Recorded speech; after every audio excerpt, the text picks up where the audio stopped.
Hi there. This February, we are taking time to focus on what's at the heart of the Alzheimer's Association and what we do. Ultimately, it's all about those living with Alzheimer's due to dementia, but we don't always get the opportunity to hear from them directly. I'm Beth Solkowski, and I'm with the South Carolina chapter staff team, and I am very excited to be talking today with Laurie Waters. Laurie, thanks so much for chatting with us. Yep. You wouldn't guess it from meeting her, but Laurie was diagnosed with early onset Alzheimer's disease in 2017 at the young age of 52. Over the last year or so, Laurie has been actively engaged with the South Carolina chapter of the Alzheimer's Association, where she is a trained community educator as well as a peer leader for our early stage engagement programs. She also makes an impact by advocating for key Alzheimer's policy and research to her U.S. congressmen, as well as to her state legislators. And most recently, what we're super excited to talk about today is that Laurie has been named to the Alzheimer's Association National Early Stage Advisory Group for 2020 and 2021. In this prestigious role, Laurie's passion for her experience gives her an opportunity to be a voice for those like herself who are living with dementia, and she is helping to shape the work of the Alzheimer's Association moving forward. So Laurie, first, congratulations. We are so excited for you. Thank you, Beth. It's such an honor, and I am so excited to be representing us younger people living with Alzheimer's. Absolutely. And I'd love to hear from you about just what this means to you and how it is empowering you to make a difference. Well, the best part is when people look at me, they're like, you don't look like you have Alzheimer's. You don't look like you have dementia. And to sit there and say, well, sorry, yes, I do. People need to know that Alzheimer's and dementia are affecting us as we are younger. And there are so many people out there that it is affecting the younger they get. And it's great that my voice is helping change laws, change people's perspective on everything, and let them know that it's okay when you start slipping or something doesn't seem right to go get checked out and find out what's going on. And I'm actually fortunate that I was detected early, because now it's changed my life. And okay, yeah, it's deadly disease, but it's actually for the better right now. Well, I know this hasn't been an easy road for you or your husband or your family. What do you know now that you wish you might have known at the time of your diagnosis? That definitely is an interesting question. What I know now is the research is way back. We're working very diligently to get the research to the forefront. There's only a very limited amount of medication that we have at this time. Right now, I'm fortunate enough that one of the medications works for me now. I tried several of the other ones and they don't work for me. So unfortunately, when this medication stops working, there's not going to be another one for me. Luckily, the research that the doctors, the pharmaceutical companies, the Alzheimer's Association, everybody else is striving for, and the research that they're pushing for, hopefully a cure will be found at some point. Maybe not in my lifetime, but while I push for it, we will get and find a cure. I did not know that there was not a cure. I didn't know that it affected the younger people as young as I. I always thought it was an old person disease. I was shocked to find out. And actually, wait a minute, my neurologist, when he told me, he had tears in his eyes. He had been my neurologist for 12 years. We had a very good relationship. And it affected him even. So it doesn't just affect me or my family, it affects the doctors also. That they have to tell you this, and they have to tell you that they can't cure it. So hopefully we find a cure. I think that's a great point that you raised. A lot of people assume that there's a medication that will help. And of course, there are a few on the market that have been in the market for many years.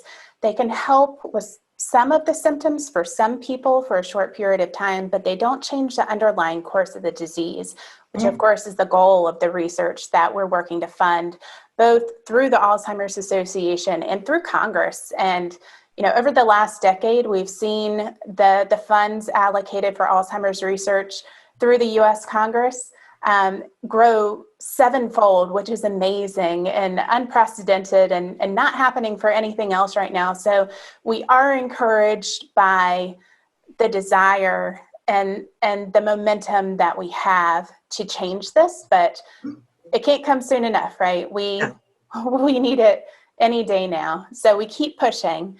And for those who might be concerned about their own cognition, would you mind sharing some of the warning signs that you first experienced that led you to consult your doctor? Absolutely.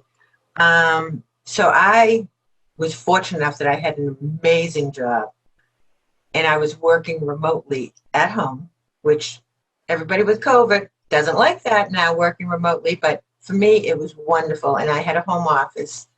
So I would get my coffee. I'd leave it in the Keurig. My husband would come out there 3 hours later and go, "Babe, are you going to have your coffee?" I didn't even realize I left it there. Or I would be going through a patient's records. It used to take me 5 minutes to get through a patient's record. All of a sudden, it was taking me half hour, 45 minutes. On the power index, I was always top tier. All of a sudden, I was slowly slipping, which for me, that didn't work. One day I go into the office, which I would help train, do things, and I'll never forget this day. I was in the office and we were doing an exam. I helped do this exam, write the questions. This young lady who I had trained several years earlier, I couldn't remember her name. One of my dearest friends is sitting next to me, and I look at her and I'm like, "What's that girl's name?" And she looked at me and she laughed. She thought I was kidding. I legitimately did not know her name. The question, I said, what is this they're asking for? And she's looking, again, she laughed, and I'm like having a panic attack. I have no idea what it is. So I go up to the young lady, and I didn't want to say to her, "I don't know your name." I was like, "Oh, sweetie," and yes, that's politically incorrect, but I didn't know her name. It's like, "I have a migraine. I'm going to need to leave." I left work. Now, fortunately, a few months earlier, my primary care doctor already knew something was going on. She had been picking up on things. My husband and my oldest daughter had been saying to my primary care, "Something's off with Mom." My blood pressure had been high, which I never had high blood pressure. I told my primary care, "Oh, this was because I have a high stress job. I worked for the #1 pharmaceutical company in the country. I was very high stress job." I walked into her office in tears. My husband had to pick me up from work, brought me in there. She was already prepared. She said, "You're done working." Sent me to some cognitive testing. Fortunate enough, I had the best doctors, best neurologists. They did CAT scans, MRIs, EEGs, and that cognitive testing, which we all hate. If you have anything to do with Alzheimer's, you know what that is. I never knew that I couldn't draw a clock. This little clock and doing the hands. Now we're talking to somebody that had a 4.0 in college. All of a sudden, I can't draw a clock. And then that young lady who I had trained, knew about, tested, asked that question about. The reason my friend, and I found this out just a few months ago, because we were talking about that day in the office. She says to me, "Laurie, the reason I didn't understand why you didn't know her name, it's your granddaughter's name." I should have known it. It was my first granddaughter, Jocelyn's name, and I couldn't remember that name. So that these little things are gone. And it's the scariest feeling. People will say to you, oh, as a female, they'll say, you're going through menopause. Oh, it's this, it's that. I wasn't going through menopause. I was panicking, stressing out because you'll start, sweating and shaking, and because you can't find the word. The word's up here, but it won't come here. Mm-hmm. Now family members and friends know if I start going like this with my fingers, I'm looking for a word. It's not there. It's here. It just won't come to here. Mm-hmm. But we live with it. We go on. And I just make up new words. And they all deal with it. There you go. You have the best attitude.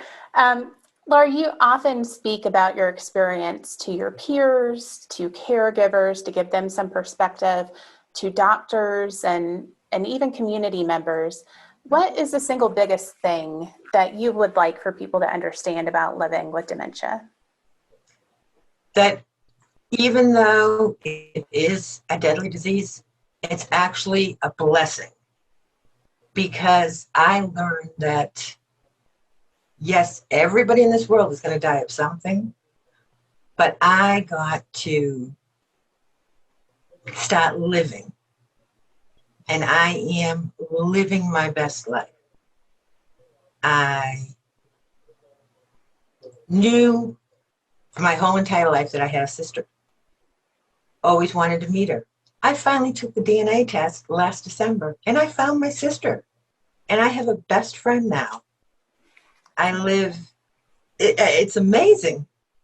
I live each day to the fullest. I do everything and anything that I can do. I tell everybody, please, please don't ever tell me you feel bad for me, because you shouldn't. I'm happier than I've ever been. I have a few little fears that due to COVID, I don't get to visit my daughter and son-in-law and my grandchildren up in New England. They're military, so they don't get to travel. And I'm afraid I'm not going to remember my youngest grandson and my granddaughter. And when I talk to them on the phone, sometimes I don't remember their names. And that's terrible. The youngest is only 6. And I'm afraid that at some point, I'm not going to remember him. But every single day, I tell him I love him. I tell my husband every day I love him. I tell my friends, everyone, before I hang up the phone, that I love him. And if you can learn from me that appreciate every little thing. I don't care if it's a bird flying outside singing. Appreciate that. Life is very, very short, and they always say that. You always hear that. And whatever. It really is.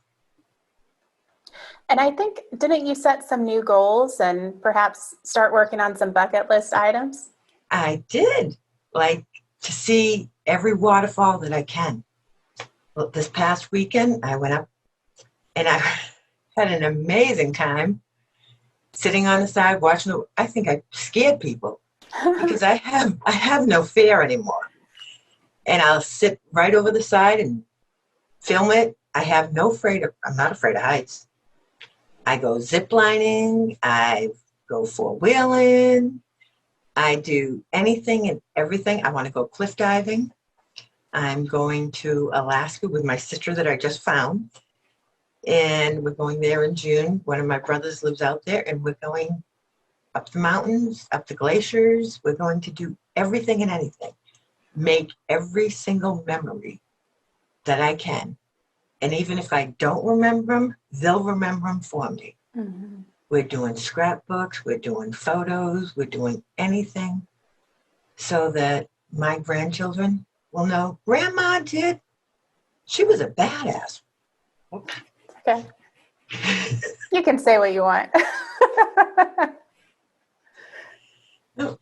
And you know what the best is, too? I got to tell you something.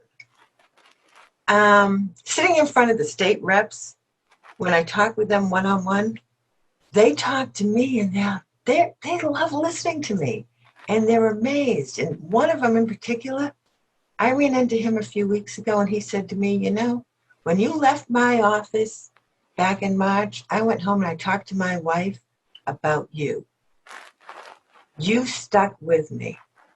And just that I stuck with him. Mm-hmm. And I changed a little bit of his life. And because of that, he changed some laws. And I think that is an amazing point. Living in the early stages of Alzheimer's or another dementia, you have such a huge potential to make an impact and change people's perspectives because, we may have grown up thinking this only happens when you get old or, that sort of thing. And you really make an impression because you're not necessarily what people expect. And, one of the things that the Alzheimer's Association is doing with the help of volunteers like you is to help people in the early stages feel comfortable discussing their experiences. And throughout the month, we're going to be highlighting some of those early stage programs that people can participate in to connect with peers and feel a little more comfortable discussing their experiences and learning about living their best life right now. So I'm excited to get into that later this month. And Laurie, thank you for everything that you shared with us today. You were so inspiring, and I hope everyone enjoyed hearing from you. Thank you so much. All right, take care. Thanks, Beth.